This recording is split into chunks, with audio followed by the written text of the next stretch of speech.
Andhra Pradesh BJP నూతన రాష్ట్ర అధ్యక్షులు పివిఎన్ మాధవ్ మనతో పాటు ఉన్నారు.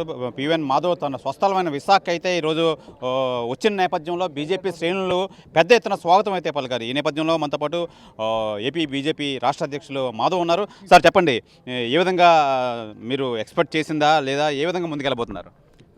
అంటే ఇది బాధ్యత భారతీయ జనతా పార్టీలో ఒక క్రమ ప్రకారం వస్తుంది. ఆ విధంగా ప్రతి 3 సంవత్సరాలకి ఎన్నికలు జరిగే ఏకైక పార్టీ దేశంలో భారతీయ జనతా పార్టీ. ఆ విధంగా రాష్ట్ర అధ్యక్షుడు అనేది చాలా గౌరవప్రదమైన బాధ్యతగా నేను భావిస్తున్నాను.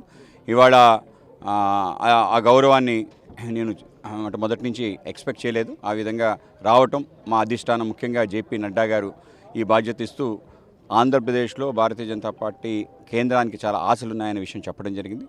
ఆ విధంగా వాళ్ళ ఆశలు ఆకాంక్షల ఆధారంగా తప్పనిసరిగా ఆంధ్రప్రదేశ్లో భారతీయ జనతా పార్టీ ఒక ప్రబలమైన శక్తిగా, ఒక సుదృఢమైన పార్టీగా, శక్తిశాలి పార్టీగా చేసే విధంగా ప్రయత్నం చేస్తాం. ప్రతి కార్యకర్తను కలుపుకోవటం, అలాగే ప్రతి ప్రాంతంలో ఒక నాయకుడిని ఎన్నుకొని నాయకుని పార్టీలో చేర్చే విధంగా ప్రయత్నం చేస్తాం. పెద్ద ఎత్తున చేరికలపైన దృష్టి పెడతాం. అలాగే ఈ రాష్ట్రంలో ఉండే అనేక రకాల సమస్యలపైన, అనేక రకాల ఇతర విషయాలపైన ఒక నిర్మాణాత్మకమైన ధోరణితో ముందుకెళ్తాం.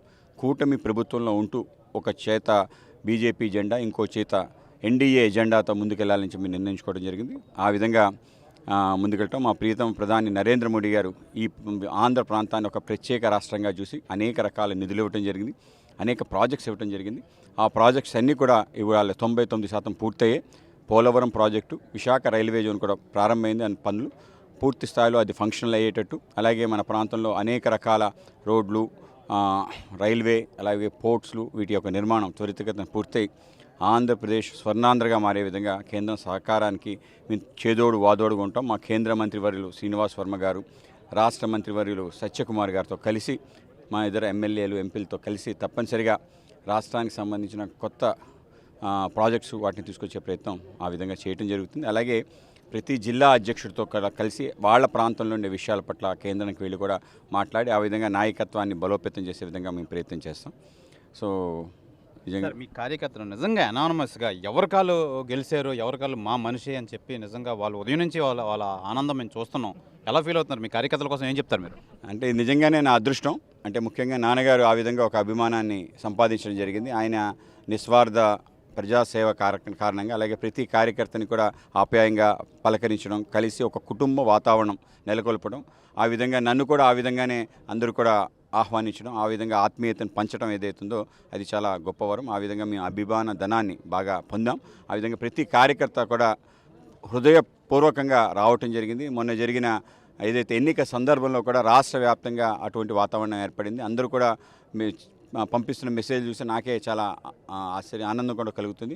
నిజంగా నేను చాలా అదృష్టవంతుడిగా భావిస్తున్నాను. ఆ విధంగా అందరి యొక్క అభిమానాన్ని పొందడానికి తప్పనిసరిగా వాళ్ళ అభిమానానికి వాళ్ళు ఏవైతే ఊహించి మన ఆంధ్రప్రదేశ్లో నేనే అధ్యక్షుడిని అయ్యాననే అభిప్రాయం ప్రతి కార్యకర్తగా ఉంది. సో దాన్ని ముందుకు తీసుకెళ్లే ప్రయత్నం చేయటం, ఆ విధంగా ప్రతి ప్రాంతంలో మా జెండా రెపరెపలాడాలి అని చెప్పి మేము ప్రయత్నం చేస్తాం. గతంలో మీరైతే ఒక ప్రాంతానికి చెంది ఒక పదవి అయితే చేపట్టారు. ఇప్పుడు మొత్తం ఆంధ్ర రాష్ట్రం అంతా మీరు పగ్గాలు చేపట్టారు. ఏ విధంగా అందరినీ కలుపుకొని వెళ్ళిపోతున్నారు? నేను మొత్తం శ్రీకాకుళం నుంచి చిత్తూరు వరకు ప్రతి జిల్లా తిరగటం జరిగింది. సుమారు 25 సంవత్సరాల నుంచి నేను పార్టీకి సంబంధించి కింద స్థాయి నుంచి పనిచేయడం జరిగింది. అనేక రకాల బాధ్యతలు ఇవ్వడం జరిగింది. రాయలసీమ సంబంధించిన అక్కడ పోరు యాత్ర సంబంధించిన సమయంలో ఆ ప్రాంతంలో తిరగటం, ఆ ప్రాంతం యొక్క ఏదైతే నీటి వనరుల గురించి ఒక అవగాహన ఉండటం, తప్పనిసరిగా రాయలసీమ సంబంధించిన నీటి వనరులు పెంచే విధంగా ఏ విధంగా అయితే రాజస్థాన్ భారతీయ జనతా పార్టీ ప్రభుత్వం ఒక అద్భుతాన్ని సృష్టించిందో ఆ విధంగా అక్కడ ఎమ్యులేట్ చేసే ప్రయత్నం చేస్తాం.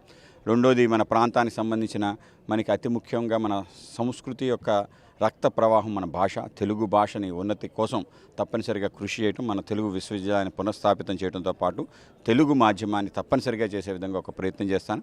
కూటమి ప్రభుత్వం ఆ విధంగా గతంలో వైసీపీ మన మాధ్యమాన్ని తొలగించిన సమయంలో ప్రతిజ్ఞ పూనింది. ఆ ప్రతిజ్ఞ ఇంకొకసారి వాళ్ళకి గుర్తు చేసే ప్రయత్నం చేస్తాను. ఈ పాటికే నేను లోకేష్ గారు మాట్లాడితే ఈ విషయాన్ని కూడా చెప్పడం జరిగింది. సో ఆ విధంగా తెలుగు భాష సంబంధించిన ముందుకు తీసుకెళ్లే ప్రయత్నం చేస్తాం. అలాగే మొత్తం మన ప్రాంతంలో ఉండే ఏవైతే అనేక రకాల విషయాలు ఉన్నాయో వాటిని అన్నిటిని హైలైట్ చేస్తూ ప్రభుత్వం దృష్టికి తీసుకెళ్ళటం చేసి మనం పూర్తి అయ్యే విధంగా ప్రయత్నం చేస్తాం. టీడీపీ రాష్ట్ర అధ్యక్షులు, బీజేపీ రాష్ట్ర అధ్యక్షులు ఇద్దరు విశాఖపట్నం చెందిన వాళ్ళు ఉన్నారు. ఇప్పుడు విశాఖపట్నం పెద్దపేట వేస్తారా? ఏం చెప్తారు? తప్పనిసరిగా విశాఖపట్నం ఇవాళ ఒక ప్రత్యేకత సంచరించుకుంది దేశంలో అంతా కూడా. మొన్న యోగాంధ్ర విశాఖపట్నంలో ఒక వరల్డ్ రికార్డ్ బ్రేక్ చేయడం ద్వారా నరేంద్ర మోడీ గారికి అత్యంత ఇష్టమైన ప్రాంతం ఏదైనా అంటే అది విశాఖపట్నం. ఆయన మూడోసారి అధికారానికి వస్తే 4 సార్లు ఆంధ్ర ప్రాంతానికి రావటం జరిగింది. దాంట్లో మరీ ముఖ్యంగా విశాఖపట్నం 2 సార్లు రావటం ఇది మనం చేసుకున్న అదృష్టంగా నేను భావిస్తున్నాను. 2014 నుంచి ఇవాల్టి వరకు నరేంద్ర మోడీ గారు చేసిన మన ప్రాంతానికి సంబంధించి ఫస్ట్ స్మార్ట్ సిటీగా డిక్లేర్ చేయడంతో పాటు అనేక రకాల ప్రాజెక్ట్స్ తీసుకురావడం జరిగింది. ఇవాళ ఇంత సుందరంగా ఉంది అంటే అది నరేంద్ర మోడీ గారి చలవే అని చెప్పి, అలాగే స్మార్ట్ సిటీ మన యొక్క కంట్రోల్ కమాండ్ సెంటర్ కానీ అన్ని స్కూల్స్ జీవీఎంసీ స్కూల్స్ స్మార్ట్ స్కూల్స్గా మారటం అంతా కూడా నరేంద్ర మోడీ గారి చలవ. సో అది నేను అదృష్టంగా భావిస్తున్నాను. సార్ ఉదయం నుంచి మీ కార్యకర్తలు ఒకటే మాట చెప్తున్నారు, ఇది చలపతిరావు గారి ఆశ కోరిక, సౌమ్యుడు, అందరివాడు మాధవ్ గారు ఇప్పుడు అధికారం చేపట్టారు. ఏమన్నారు మీ నాన్నగారు ఆశయాన్ని మీరు నెరవేర్చారా?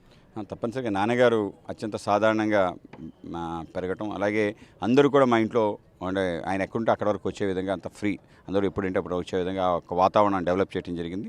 అలాగే అందరినీ కలవటం, ఆయన నిరంతర పర్యటన ద్వారా ప్రతి కార్యకర్త ఇంటికి వెళ్ళటం ద్వారానే ఇది సాధ్యమైంది. అందరి కార్యకర్త ఇంట్లో భోజనం చేయటం, అందరి కార్యకర్తల యొక్క బాగోలు చూసుకోవటం, ఆ విధంగా ఆయన చేసింది ఏదైతుందో ఆ విధంగా చేసే ప్రయత్నం అయితే నేను తప్పనిసరిగా చేస్తాను. ఇది సౌమ్యుడు, నాన్ కాంట్రవర్సీ పర్సన్, ప్రజా నాయకుడు, అందరి తరపున నిజంగా కంపల్సరిగా మేము పాటుపడతాం. నిజంగా ఈ రెండు పార్టీల నాయకులు అధ్యక్షులు కూడా విశాఖపట్నంలోనే ఉన్నాం. విశాఖపట్నానికి అయితే పెద్ద పీట వేస్తాం. అలాగే ప్రతి ఈ శ్రీకాకుళం నుంచి మొత్తం అన్ని ఆంధ్ర రాష్ట్రం మొత్తం అంతా అందరినీ కలుపుకొని అందరికీ ఎవరికి ఇవ్వాల్సిన పదవులు వాళ్ళకి ఇచ్చుకొని పార్టీ బలోపేతం చేయడానికి అయితే నా వంతు కృషి చేస్తామని చెప్పి బీజేపీ ఆంధ్ర రాష్ట్ర అధ్యక్షులు మాధవ్ అయితే తెలియజేస్తున్నారు. కెమెరామెన్ మూర్తితో శివరామకృష్ణ టీవీ విశాఖపట్నం నుంచి. తెలుగులో ఫాస్టెస్ట్ న్యూస్ ఇప్పుడు కొత్త అవతారంలో 5 సెకండ్లోనే పూర్తి వార్తా సమాచారం మీ చేతిలో. సోషల్ మీడియా ట్రెండ్స్ మీ కళ్ళ ముందుకే live TV and voice search ఆప్షన్స్తో ఇప్పుడే డౌన్లోడ్ చేయండి. యాప్ లింక్ డిస్క్రిప్షన్లో ఉంది.